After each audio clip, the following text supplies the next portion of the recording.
இது ஃப்ரைடேயோட mini vlog தான்.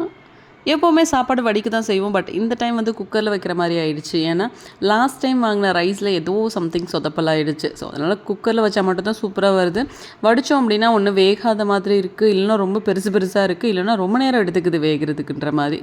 இன்றைக்கி வந்து ஸ்பெஷலாக வந்து பூண்டு சாதம் தான். சீக்கிரமாக வேலையும் முடிஞ்சிடும். ஃப்ரெண்டு வந்து ரொம்ப ஆசைப்பட்டு கேட்டாங்க, என்னோடய ஃப்ரெண்ட் பிரியா. ஸோ அதனால் பார்த்து பார்த்து செஞ்சு கொடுக்கலாம் அப்படின்னு சொல்லிட்டு அவங்களுமே நல்லா செஞ்சு கொண்டு வான்னு சொல்லிட்டு அண்டர்லைன் பண்ணி சொன்னாங்க. ஸோ அதனால் அதை செஞ்சிடலான்னு சொல்லிட்டு கட் பண்ணி தூக்கி ஓரமாக வச்சுட்டு, எனக்கு இப்போதைக்கு ரீசனாக அடிக்ட் ஆகிருக்க ஒரு ஆன்டி ஆக்சிடென்ட் ஜூஸ் அப்படின்னா இந்த நெல்லிக்காய், கருவேப்பிலை, கொத்தமல்லி, அது கூடயே வந்துட்டு பட்டர் மில்க்கும் ஆட் பண்ணி குடிக்கிற ஜூஸ் தான்.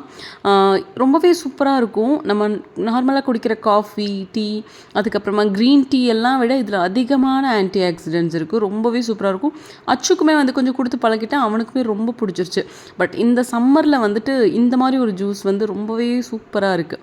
நம்ம நார்மலாக குடிக்கிற அந்த ஃப்ரெஷ் ஜூஸை விட, அந்த ஃப்ரூட் ஜூஸை விட இது ரொம்பவே நல்லாயிருக்கு. பூண்டு சாதம் எனக்கு இன்னொரு டைம், அதாவது இன்னொரு விஷயத்தில் ஏன் ரொம்ப பிடிக்கும் அப்படின்னா, வேலை ரொம்பவே சீக்கிரமாக முடிஞ்சிடும். இது பண்ணி ஸ்டோர் பண்ணி கூட வச்சுக்கலாம். ஸோ அந்த அளவுக்கு ரொம்ப பிடிக்கும். இந்த சாப்பர் தான் ரொம்ப ஹெல்ப் பண்ணும் எனக்கு இந்த மாதிரி ரைஸ் எல்லாம் பண்ணுறதுக்கு. ஏன்னா இந்தளவுக்கு ஃபைனலாக உட்காந்து கட் பண்ணிகிட்டு இருக்க முடியாது பூண்டெல்லாம் அப்படின்னு சொல்லிட்டு. ஸோ பேக் பண்ணி வச்சுட்டு கிளம்பிடலான்னு சொல்லிட்டு முடிக்கவே ஒன்று எடுத்து பேக் பண்ணி வச்சுட்டேன். அந்த பக்கம் பூண்டு தொக்குமே ரொம்பவே சீக்கிரமாகவே ரெடி ஆயிடும். ஸோ அதனால் அதுவும் ரெடி ஆகிடுச்சு. அப்படியே லைட்டாக எடுத்து நல்லா ரைஸில் புரட்டி நல்லா ஊற்றி அப்படியே பேக் பண்ணி எடுத்துகிட்டு ஸ்கூலுக்கு கிளம்பியாச்சு.